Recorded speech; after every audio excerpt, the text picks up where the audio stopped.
Tuhan mencipta akal, Tuhan cipta nafsu. Nak cerita nafsu ni, Allahumma salli ala Sayyidina Muhammad, Allah cipta dengan Allah cipta akal. Akal ni ialah makhluk Allah yang paling lurus sekali. Akal ni suatu mana Allah cipta dia, lepas Allah cipta, langsung Allah tanya, akal, hang siapa, aku siapa? Akal jawab begitu lembut, begitu tertib, begitu beradab, berakhlak. Ya Allah, Engkau Tuhanku, aku hamba-Mu. Itu jawapan akal. Engkau Tuhanku, aku hamba-Mu. Allah kata, hang memang baik, kata Allah. Allah cipta pula nafsu. Bila Allah cipta nafsu, lepas Allah cipta, Allah tanya, nafsu, hang siapa, aku siapa? Apa nafsu jawab? Salah Sayyidina Muhammad. Hang lah, aku lah. Itu jawapan Samsi. Saya terjemah lah dalam kitab tu. Hang lah, aku lah.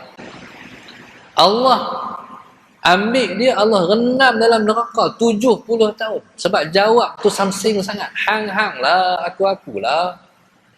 Allah angkat dari neraka, Allah tanya pula, hang siapa, aku siapa? Dia kata, okey.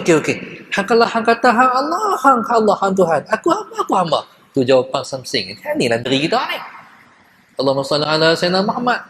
Contoh sebab itu, innan nafsa la ammaratun bisu. Kalau dia jahat, dia hanya suruh yang jahat saja. Kalau dia buruk, dia suruh yang jahat saja. Sebab itu nafsu ni kita kena bentuk dia, kita kena ajar dia, kita kena didik dia untuk kenal siapa dia. Nafsu ni ulama ibaratkan dia seperti kuda liak. Kuda liak ni kita nak jinakkan dia, nak jadi kuda perang. Tuan-tuan, dia kena proses sehari demi sehari, didik dan bentuk dia sampai kita boleh naik dia, kita boleh guna dia untuk berperang fi sabilillah. Sedangkan dia asal-asalnya adalah seekor kuda liar. Patuh pada Tuhan, subhanallah. Allahumma salli ala Sayyidina Muhammad. Macam mana cara dia? Kata ulama, dengan lemahkan dia. Bagaimana cara melemahkan dia? Mengurangkan dia makan. Nafsu ni nak bagi dia aktif, Allahumma salli ala Sayyidina, jamu makan. Bila jamu makan, dia tinggal kita, dia kira dia. Tu yang 8 dah keluar tu. Walaupun 2 rakaat, walaupun 20 rakaat, 8 dah kita keluar dah. Pasal dia kata, tinggal lah. Kalarat, berat. Kita pun tinggal. Tuan-tuan, pasal apa? Sebab orang makan banyak, tak mampu nak buat taat.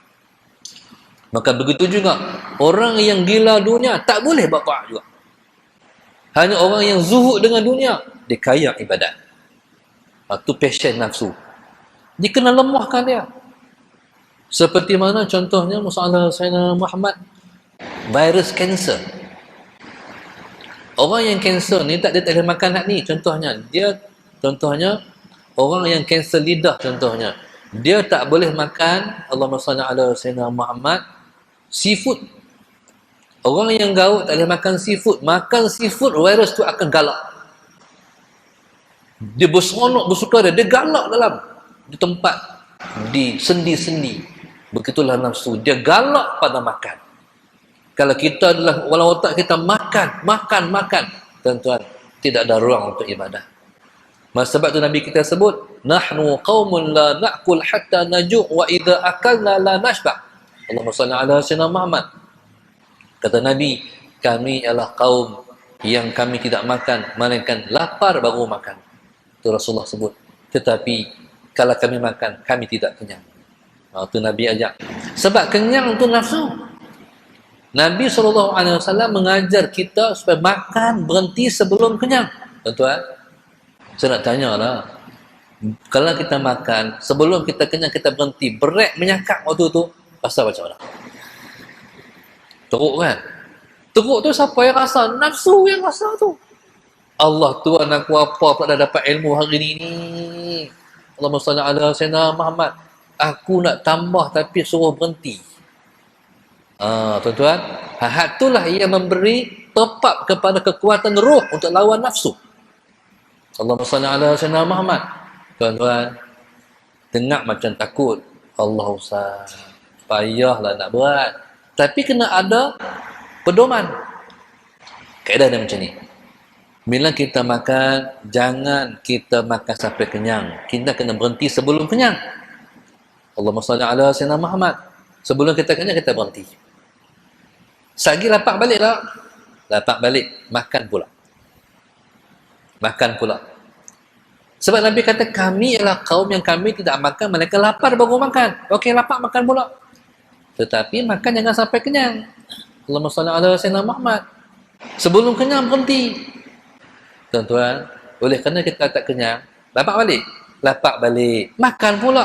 Tak apa makan berkali-kali makan. Tapi jangan sekali makan sampai kenyang. Faham tak? Jadi maknanya masalah Sayyidina Muhammad ni dipanggil cara untuk mempertuhankan Allah, kita tak mempertuhankan dia.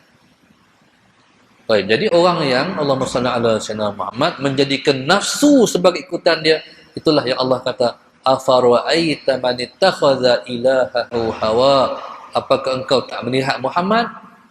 Allahumma salli ala Sayyidina Muhammad, orang yang mempertuhankan nafsunya.